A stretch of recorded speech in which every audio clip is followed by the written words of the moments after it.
Greetings. Welcome to the fifth lecture in Sealaska Heritage Institute's series celebrating Native American Heritage Month.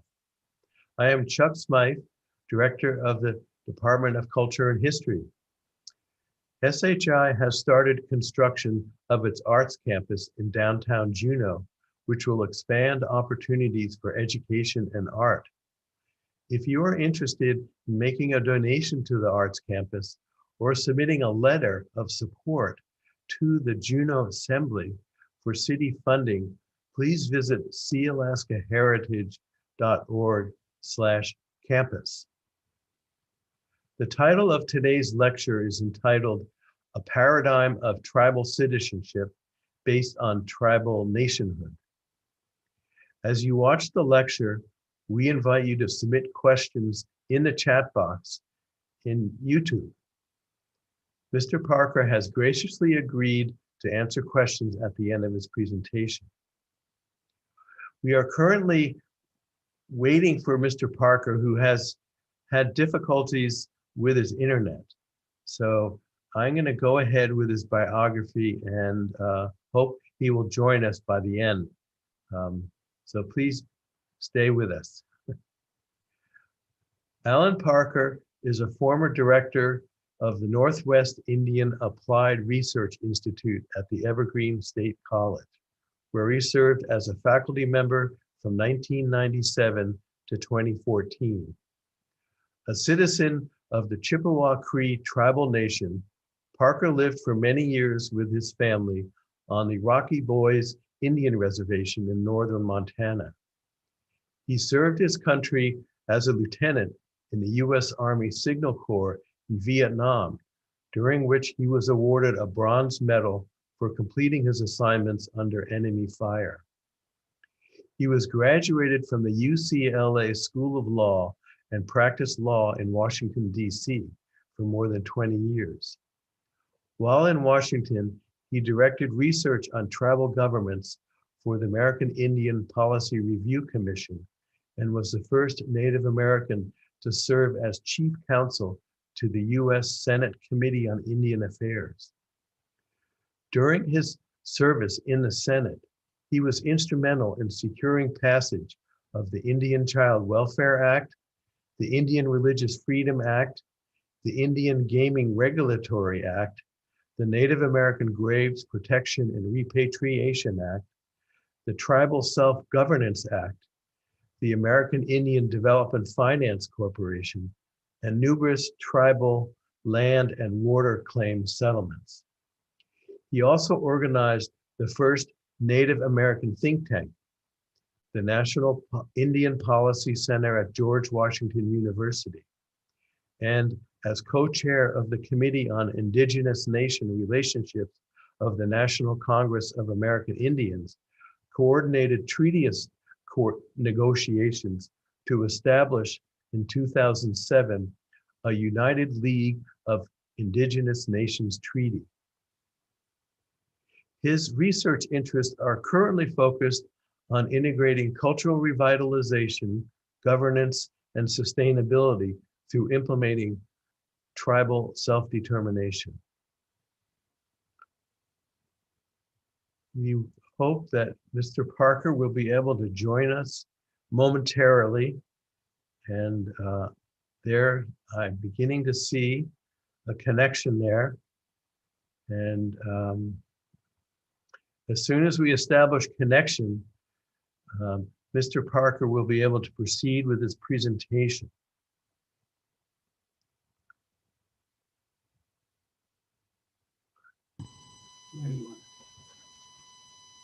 Hello, Mr. Parker. Well, good afternoon, or whatever time it is your end. Well, fabulous. Thank you for joining us. And I have gone ahead and proceeded with the introduction. So we are ready, if you are, to proceed with your lecture. And I can switch when you let me know to the PowerPoint. Okay, thank you. And I hope that we haven't lost our audience, but as you can, if you've looked through the PowerPoint, you know that it's a short PowerPoint, and primarily I'll just rely on it for a few notes. But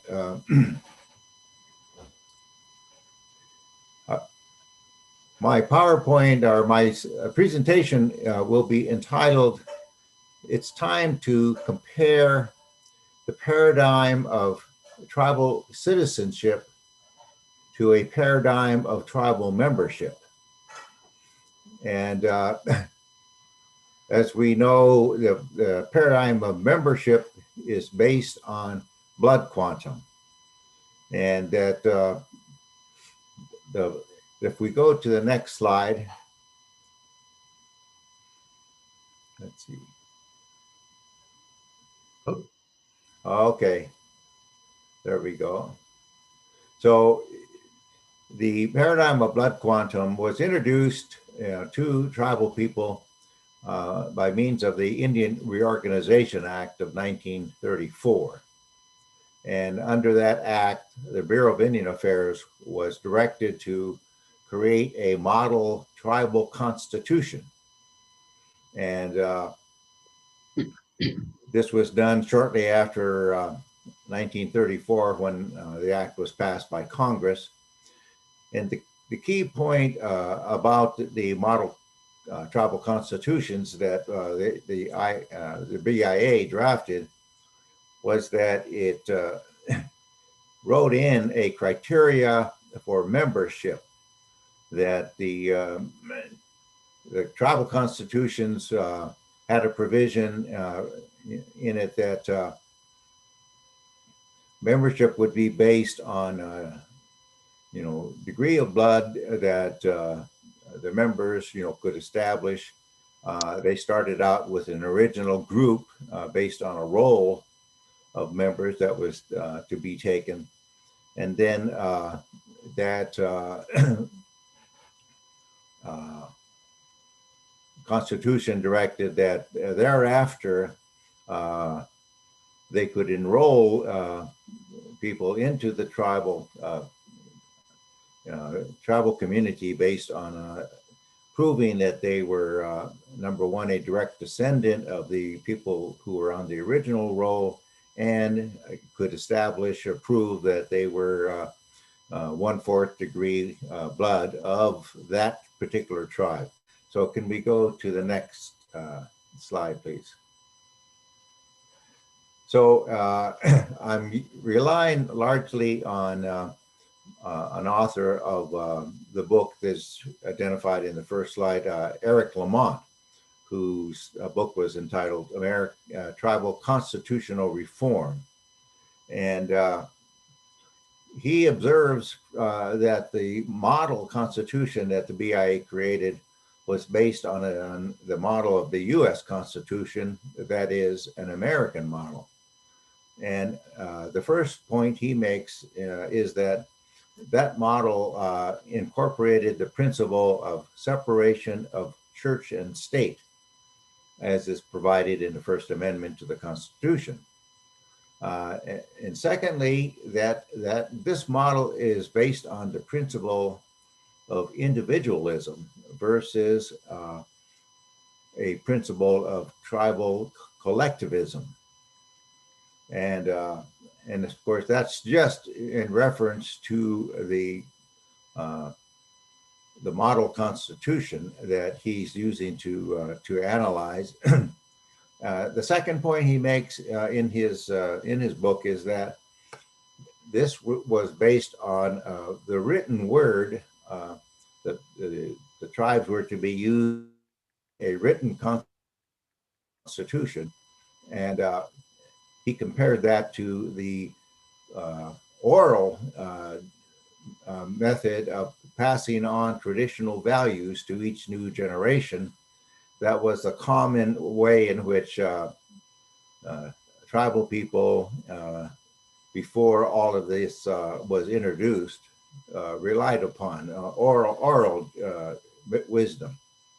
And that the final point he makes is that these IRA constitutions were based on the principle that the will of the majority rules. And so if we can go to that next slide, if you would, please. I point out in this slide that Lamont quotes a man named Albert Hale, who was formerly the president of the Navajo Nation. And he uses a quote taken from Albert Hale's writings. He calls Albert Hale's political theory. That is, the members of tribal nations should define themselves as citizens of a nation rather than as members of a tribe, if they are going to be able to fully exercise their governing powers and to ensure their continued existence.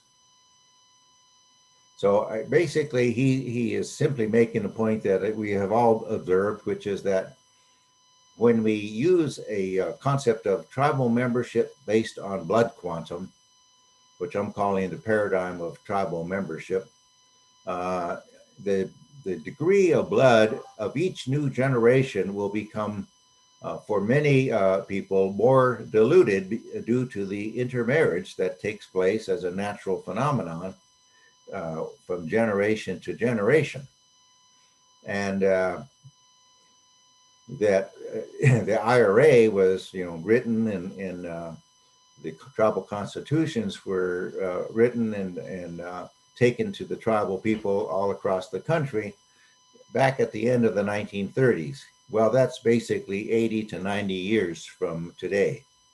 And over that period of time, there's been successive generations who have, found marriage partners who are not primarily people from within their own inner community. And that this intermarriage between marriage partners who are from outside of their inner community or are perhaps are not Indian themselves, that this results that their children have a lesser degree of blood. So basically, that's the primary ideas that Albert Hale relied upon for his position. Let's go to the next slide, please.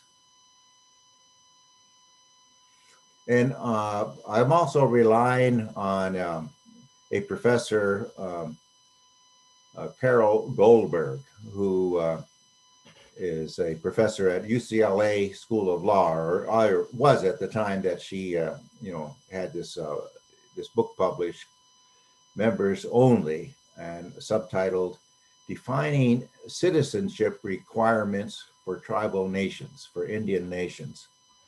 And she observes, based on her study, that tribal efforts at constitutional reform quickly lead to conflicts over the criteria for membership. And her second main point is that the term member, rather than citizen, was originally a term that the BIA used, and it was not an idea or a term used by the tribes, member, that is. And her third point in her article is that the BIA did not see at that time, again, 80 years ago, they did not see tribal constitutions as a charter for tribal governments, but simply as a set of rules that would be used for community organizations. So I think that these are critical points that Professor Goldberg is making in her studies and in her written material, that the term member rather than a citizen was a term that the BIA wrote into those tribal constitutions 80, 90 years ago.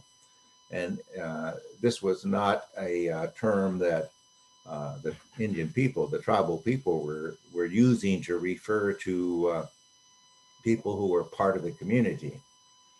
And that the BIA's, again, Carol Goldberg's research, documents the fact that the BI did not see that they were writing a charter for tribal governments, but simply a constitution that would be used comparably for community-based organizations. So these are, I think, critical points. Let's go to the next slide. Next slide, please.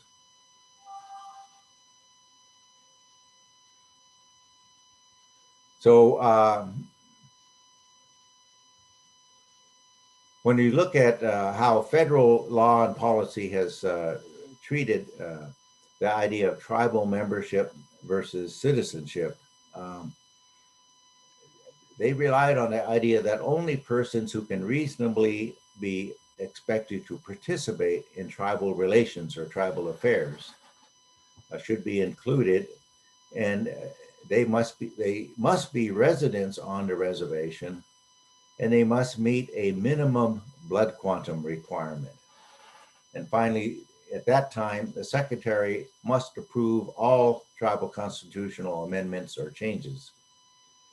So before you could attempt to amend your provisions in your tribal constitution that define a strict criteria of degree of blood quantum, those changes had to go through a process which ended up, depending upon the approval of the Secretary of Interior, or the agents of the Secretary, which in practical terms means the Bureau of Indian Affairs and their agents.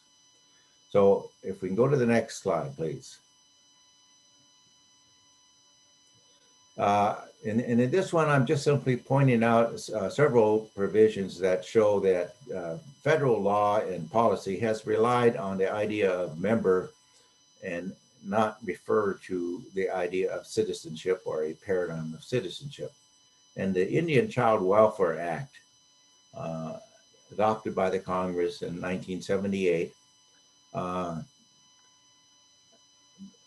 was written in such a way that the benefits of the act would apply to Indian children who were at that time a tribal member or eligible for enrollment as a member. So again, the term and the concept of member versus citizenship was incorporated into the Indian Child Welfare Act back in 1978. And there's another comparable provision in terms of the protections of the law, is the Bald Eagle Protection Act, which I point out that it provides permits that would only be available to tribal member Indians.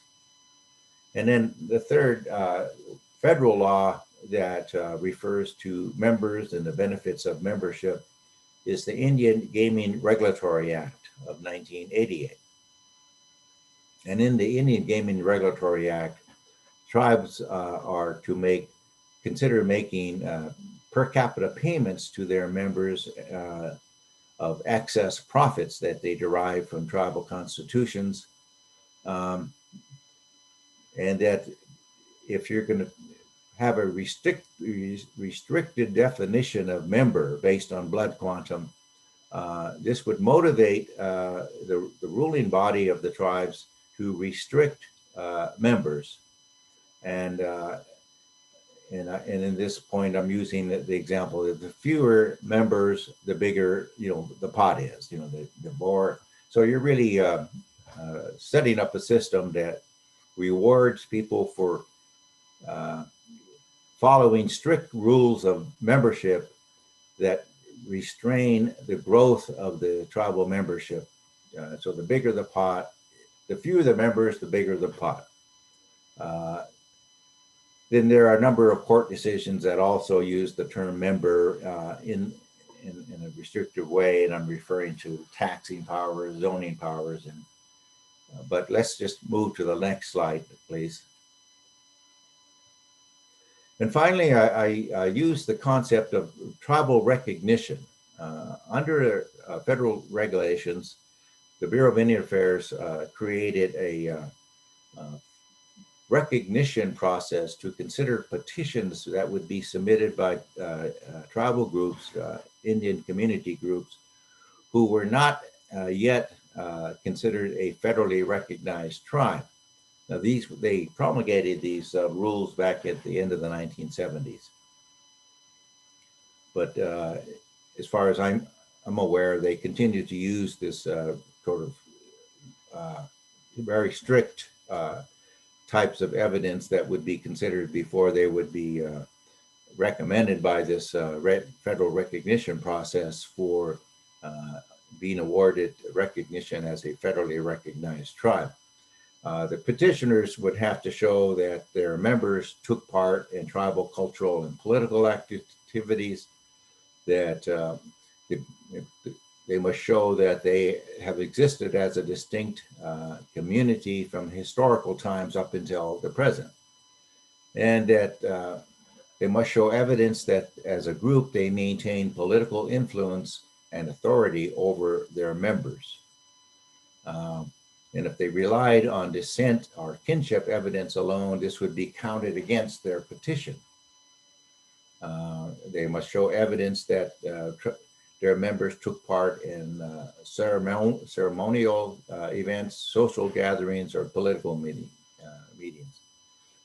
So again, this is just another example of how the federal government established policies that use the concept and the terminology of membership and used it in a very restrictive manner. So let's go to the next slide, please. I think we're almost finished with the PowerPoint. So in my presentation, I intend to provide evidence for why a paradigm of tribal citizenship should be considered to take the place of the paradigm of tribal membership based on blood quantum. And I use this slide to point out that tribal people initially relied on concept of belonging. And so they used the terms to maintain cultural cohesion within the membership, within the community. And the benefits would be provided for those who have a sustained affiliation with the tribe. And finally, that these rules were intended to ensure that there would be future generations. Again, this is going back to Albert Hale's concerns. So finally, let's move to the next slide. And so going back to Professor Goldberg and her book, there's a lot of points on this slide, but I primarily want people to consider that if we're going to adopt a paradigm of membership, we need to consider conflicts between on-reservation and off-reservation, and to reserve voting rights, office holding rights, representation rights, rights to land assignments within the tribal community, and to consider how those would be preserved for the community of tribal citizens. Let me see, tribal benefits may be separate from citizenship rights. So let's go to the next slide. I don't want to, we can come back to this if there's a need. So finally, this is the final slide. It attempts to try to draw a conclusion from all of this. And if you recall in the introduction that Chuck gave, that I had the opportunity to serve in the U.S. Senate as the staff director to the Committee on Indian Affairs back at the end of the 1980s. And when we were considered how tribes should consider their process of amending tribal constitutions, and that they should be concerned with the fact that they need to consider maintaining a sense of protecting the values of the tribe. So this really I wanted to focus on the fact that the BIA approval of constitutional changes should no longer be required. And that constitutional reformers who are still struggling with the criteria to define membership or citizenship rights, those ideas of reform must come from within the tribe. So finally, this provision was written into the IRA as an amendment to the IRA back in the 1980s under the leadership of Senator Inoue, who at that time was the chairman of the Committee on Indian Affairs. So let's see, is this now the last slide, Chuck? Okay. So just to summarize, my goal is to introduce a concept of tribal citizenship as being the paradigm or the method of maintaining cohesion within each tribal group. That we should not feel any strong obligation to continue to rely upon a paradigm of membership based on blood quantum, because if you reflect back on it, you can see that these were ideas and terms that were imposed on tribes through the Bureau of Indian Affairs. And in the 1930s, the Bureau of Indian Affairs really had a controlling role, all across Indian country, having an office on each reservation, and where, the tribal communities were basically subservient to the superintendent, the BIA superintendent at that time. So that was 3 generations ago.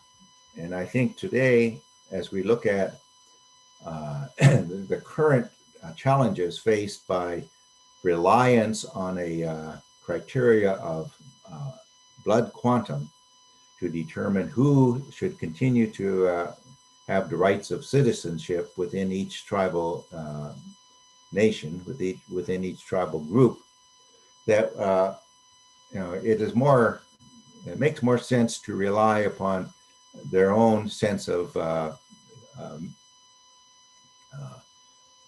own sense of community and the need to maintain community cohesion, looking to the future.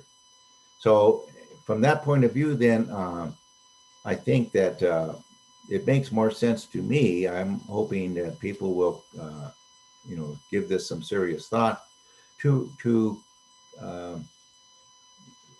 introduce the paradigm of tribal citizenship, that rather than membership based on blood quantum, consider defining a criteria of citizenship based on descendancy. If you are a citizen, or if you are the children of people who are currently citizens of the tribal community, of the tribal nation, then you should have a right, to enjoy the benefits of citizenship without having to prove a degree of blood. Degree of blood is a concept that was introduced by the federal government back in the 1930s, when the BIA was charged with writing a tribal constitution to implement the provisions of the Indian Reorganization Act. So I'm really hoping that there will be some time for questions and for a discussion of of this idea or this proposal of sort of rethinking how are we considering, we tribal people, rethinking how we can create a method, a paradigm that relies on the concepts of citizenship. That you know, tribes were recognized from the very beginning of this country as having rights of inherent sovereignty. And the terminology that was used back in the 1700s was tribal nations. And I think that in modern day times, that has more and more become the favored way in which tribal political leaders refer to themselves and to their community as a tribal nation that is has rights under the law to engage in government to government agreements between the government of the tribal nation and federal and state governments. So, in light of the changing times, I would urge my audience to consider what will it take to change this system so that we can do away with the concept of relying upon a strict degree of blood criteria, and instead rely on a rule of ancestry. The federal government, the United States government, does not rely on any sort of degree of blood proof before they can determine who's going to be a citizen. If you are born of citizens, you are born within the boundaries of the United States, you are eligible to be treated by the government as a citizen of this nation. And I think in that same way, tribal nations should consider that their people who are born into their tribal nation, who are descendants of the existing body of citizenship, should have the rights to be considered a citizen. Now, if you are to look into some of the material on this issue of tribal citizenship versus tribal membership, you know that there are different academic people across the country who have been giving serious thought to this and thinking about, well, how can we make some fundamental changes? Because the degree of blood criteria is a path of destruction. I know tomorrow you're scheduled to hear from Norbert Hale, who is a citizen of the Oneida Nation of Wisconsin. He has recently been co-author of a book published called The Great Vanishing Act: Blood Quantum and the Future of Native Nations. And so I'm hoping that Norbert will also offer his ideas and his thoughts, to you to consider. How can we deal with a quandary, a crisis that has been arising with each generation in terms of using a blood quantum criteria to control or restrict the rights of citizenship within each tribal nation. So, Chuck, are you still with me? Yes, I am with you. This has been a very good discussion. Are you open for questions now? Yes, I am. Okay, great. I have one. And I remind viewers that please submit questions through the YouTube chat function, and I will be able to present them to Alan Parker. Okay, we have one question here. I understand that the BIA has to approve of tribal constitutions. I heard that a tribe amended its constitution to change citizenship eligibility, but the BIA refused to accept the amended constitution. If tribes are sovereign, does the BIA have that authority? Are ravens and crows regarded as the same in Tlingit culture?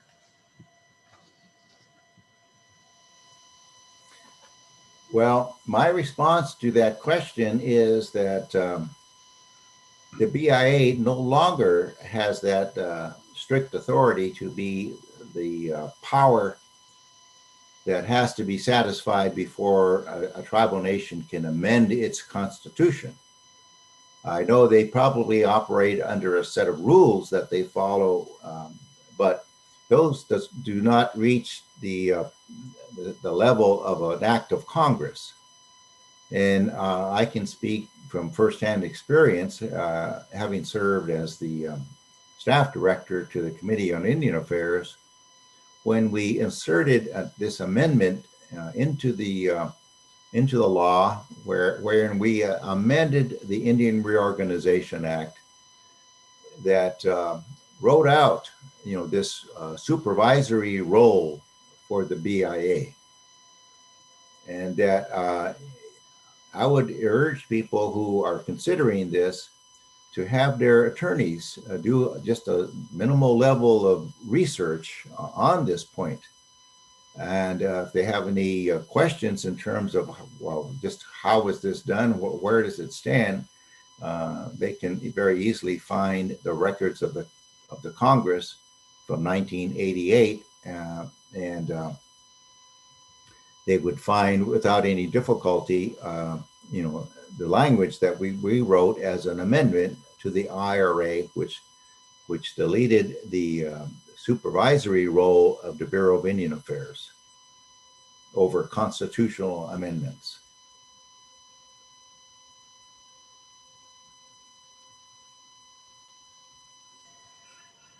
There's another question from Nicole. Can you give it to me? So I have another comment. I was personally, I was in Australia during the passage of their first land claims bill in the Northern Territory. And I was aware that they sent a justice, a Supreme Court Justice Woodward, to the US to examine the relationships between Indian tribes and the federal government.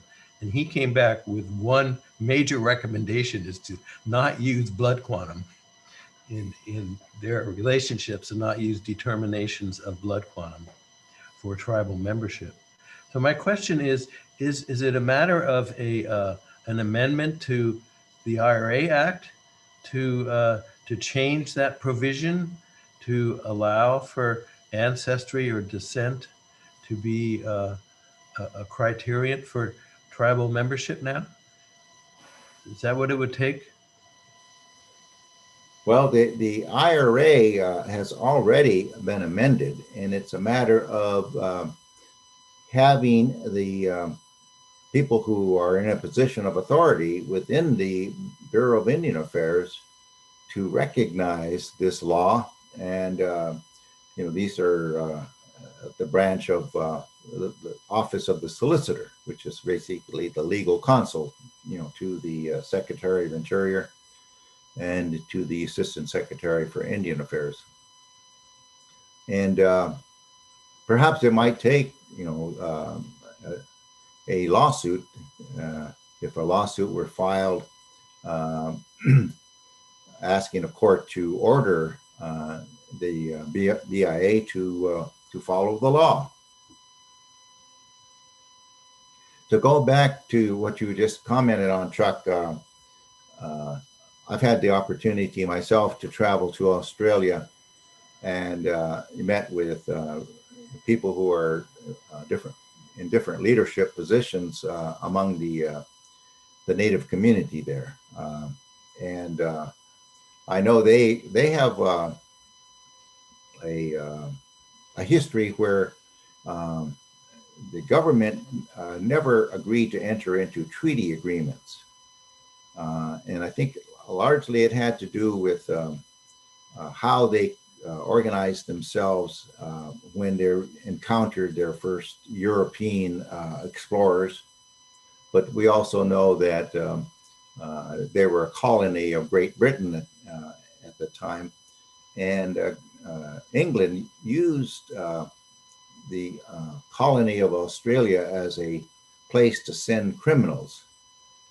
So if you're looking at what is the history of that country, they didn't really start out as a colony that was regarded as capable of governing themselves. So there's those differences in the history, but I think that in the 21st century, there's no question that the native people of Australia are very interested in asserting rights of self-government.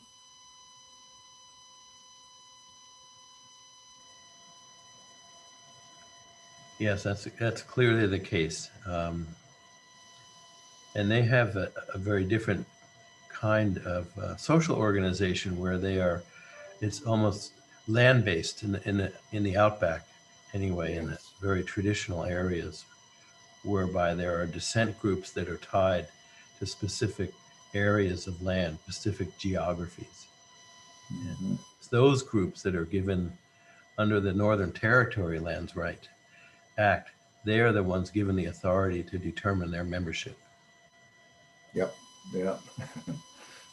And I'm hoping that they don't fall into this trap of using blood quantum, a degree of native blood, as the overriding criteria. I mean, because there has been generations of intermarriage between the native people and the non-native people. If they try to use some sort of criteria of blood quantum, I think they're asking for trouble. It makes more sense to look at rights of descendancy, rights of ancestry.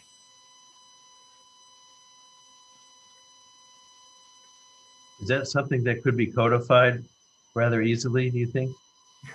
Oh, I think so. I think people would have to give some thought in terms of how do they define this and what are the benefits, what are the obligations of citizenship that go with that. Mm-hmm. It's just a fundamentally different concept than membership. Yeah. Yeah, it brings to my mind an example from the Northeast of an unrecognized tribe in the Boston area. Mm-hmm. I think they're recognized by the state, but not by the federal government. And they were one of the tribes that was heavily missionized. And so they lived on a mission. And so they determined their membership by members of a roll that was taken by the missionary. And so any descendant of those original tribal enrolled tribal members identified in that role, they consider members of the tribe. So they operate on a rule of descendancy, and for them, given their history and current situation, that certainly makes a whole lot more sense than trying to come up with a blood quantum criteria. Yeah. Then it gets to the question that you raised about, or you discussed, in terms of how difficult the process is to gain federal recognition. And that's a whole nother lecture, I think. I was interested in how these concepts and these issues are considered within the Alaska Native communities, and specifically, Tlingit Haida. As we mentioned when we were conversing the other day on the phone, I'm aware, the ANCSA law, Alaska Native Claims Settlement Act of 1971, called for creating regional corporations across Alaska, and there were 12, now 13 regional corporations. And Sealaska Corporation is that regional corporation that was established in the southeast portion of Alaska. And so shareholders of the Sealaska Corporation, the original shareholders, have since, there's been since 1971, that's what, 40, almost 50 years there. So there's been several generations since then, and how are the regional corporation and village corporations dealing with this issue of shareholder rights, and how does that relate to, or how does that compare to tribal nations in the lower 48 and the struggles that they are having with enrollment based on criteria of degree of blood? Is there a comparison to be made?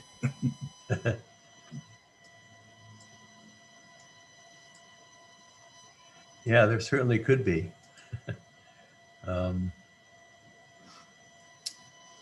rather than me taking up time, let's go to another question, okay, if I may. Yes. Do you envision these policies changing if Representative Deb Haaland secures the Interior Secretary position under the Biden administration? That's an interesting question. I don't personally know Congresswoman Deb Haaland, but I have followed her, her work and her history. She's from New Mexico, and certainly the Biden administration, will be looking to fill their leadership roles, their positions, once they, Mr. Biden is, President-elect Biden is inaugurated, and very quickly he and his team will be engaged in making appointments across government. And I know there's talk here in Washington State, because our Governor Jay Inslee, there's some talk whether or not he would be tapped to take on the role of a Secretary of Interior. And I don't have any opinion to offer on that, but I mean, that's just the process that normally takes place when there's been a national election and a new president. And I personally have great expectation for Joe Biden and his running mate, Senator Kamala Harris. But I don't think we will have a sense of it until we get close to when they are actually, recognized and put into office. So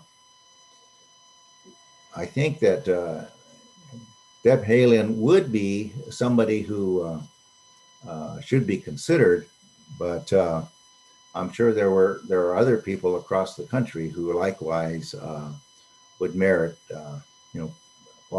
considerations.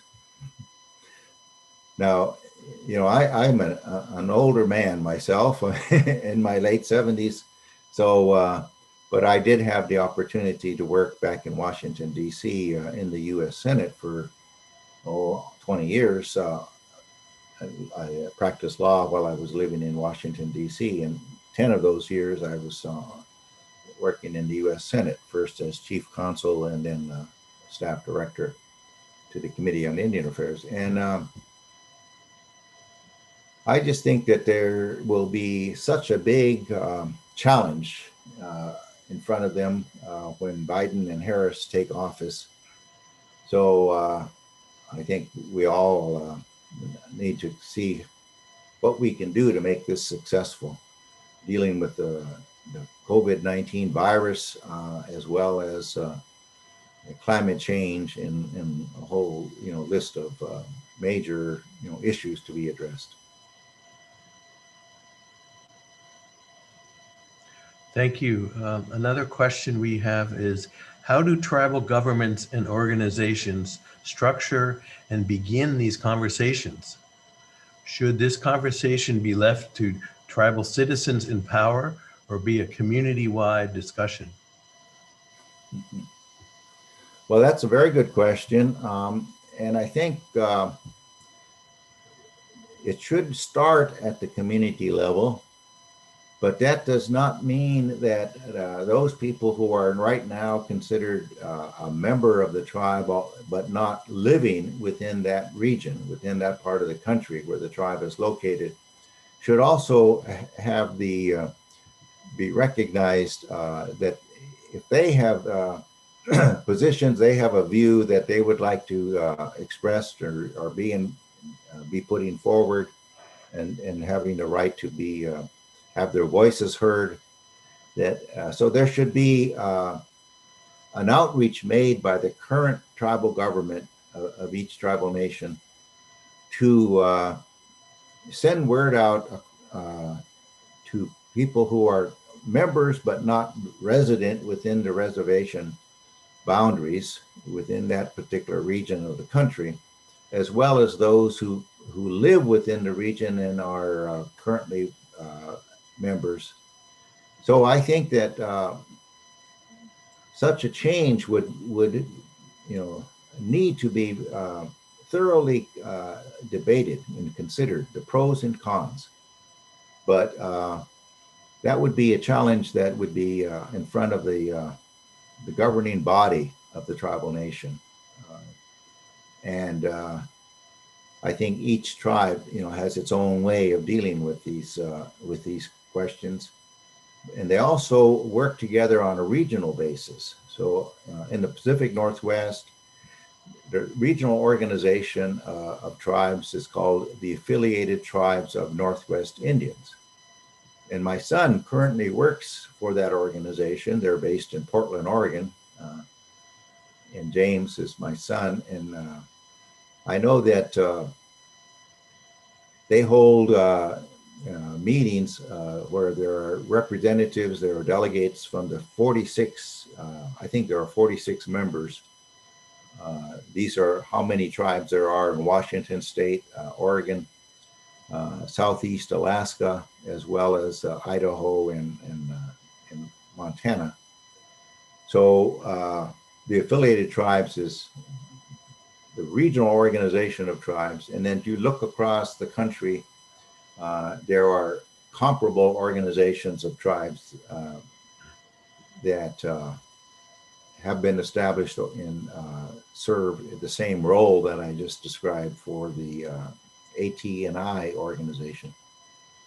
So, and as I mentioned, AT&I considers the tribal nations of Southeast Alaska as being eligible for membership and to be recognized to take part in their deliberations and in their meetings.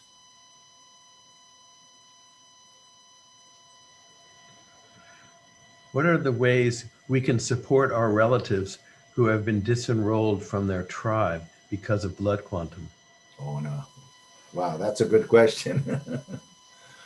Well, again, I think it's a question that really should be debated primarily by the community members, both the governing body of each tribal nation and those citizens who reside within their boundaries, as well as those who are fully enrolled members, tribal citizens who do not reside within those boundaries, but yet still have a real interest in the affairs of that tribe.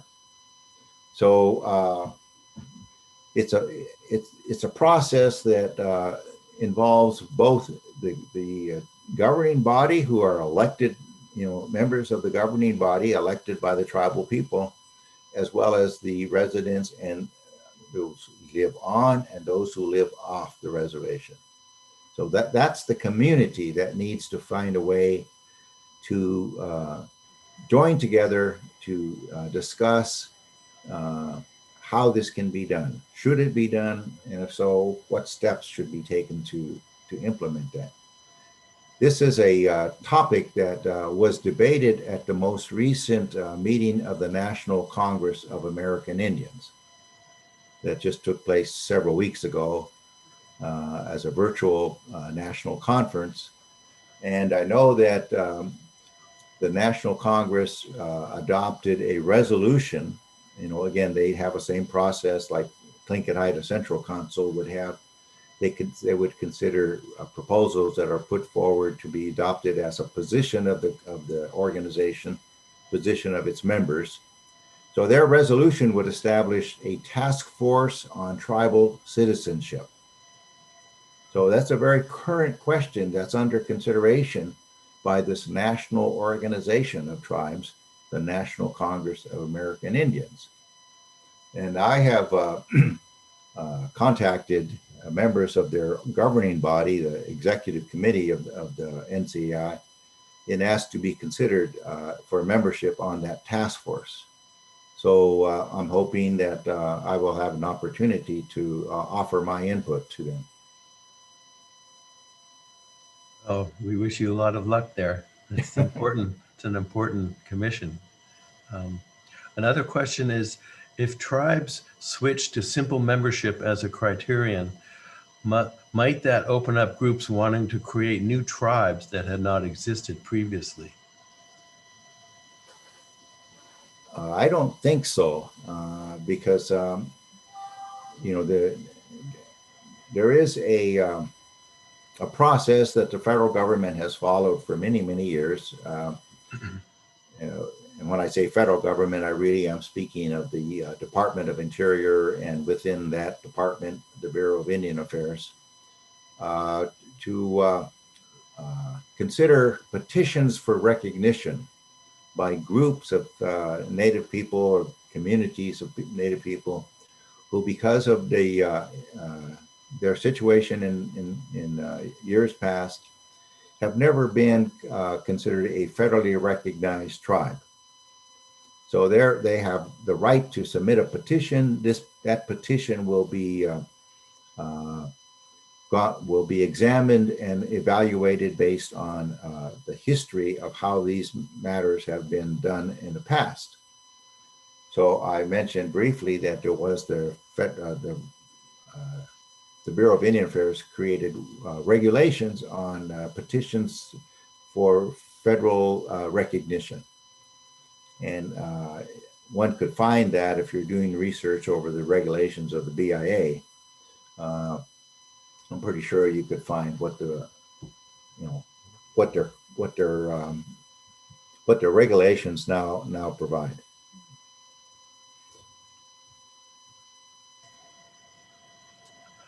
Okay, another question. Professor Echohawk gave an excellent presentation in which he advocated for the UN Charter on Indigenous People. Do you have an opinion on the declaration, and does it give a path to guide membership? Well, I have also followed and I observed part of Walter's presentation. That was yesterday, right, or the day before? Yes. And he and I have known each other for many years, and I know that part of what he talked about was the UN Declaration on the Rights of Indigenous People. If you use an abbreviation for that organization, it's referred to as the UNDRIP, UN Declaration on the Rights of Indigenous People.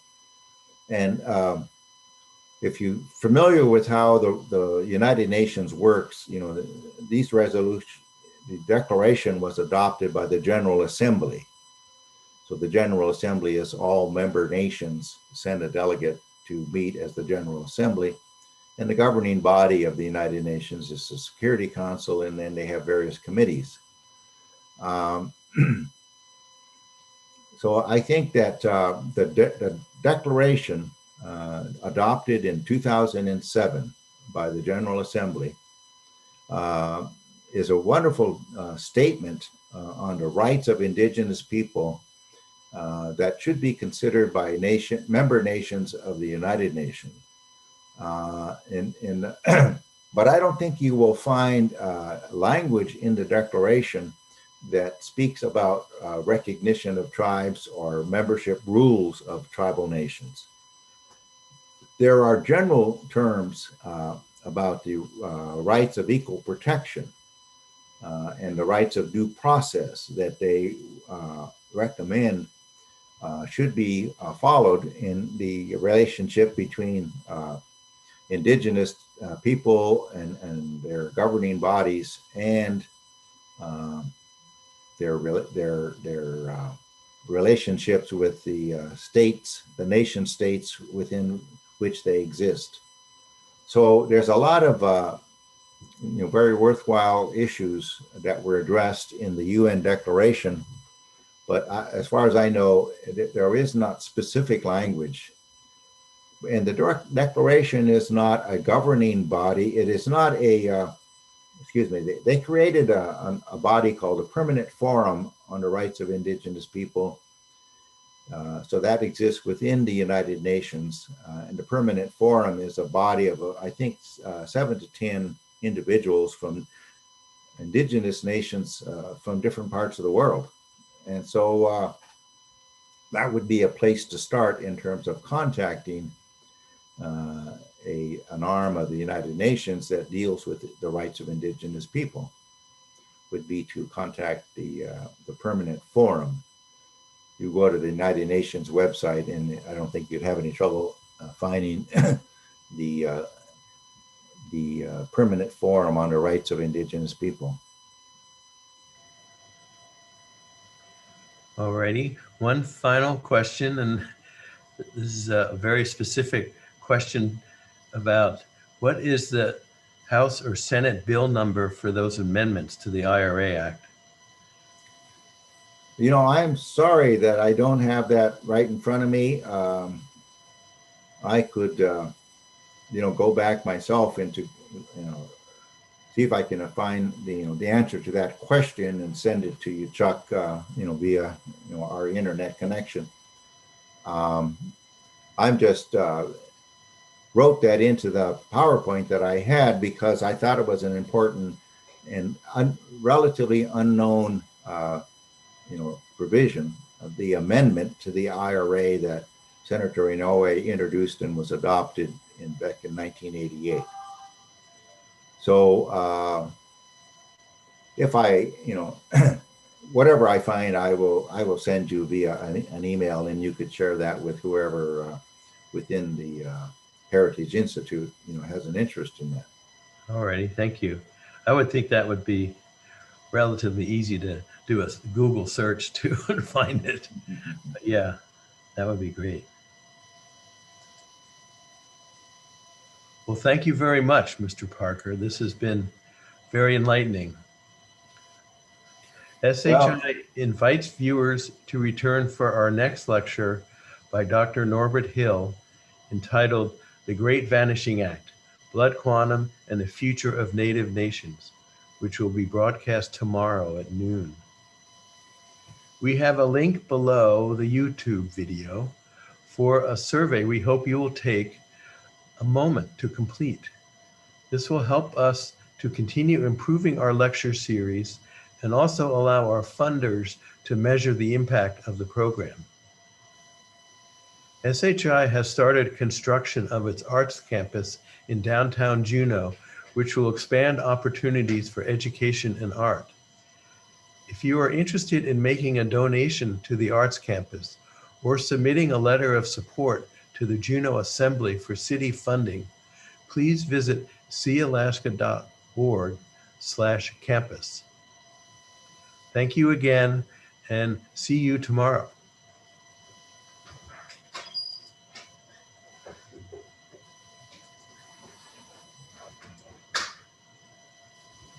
So Chuck, before signing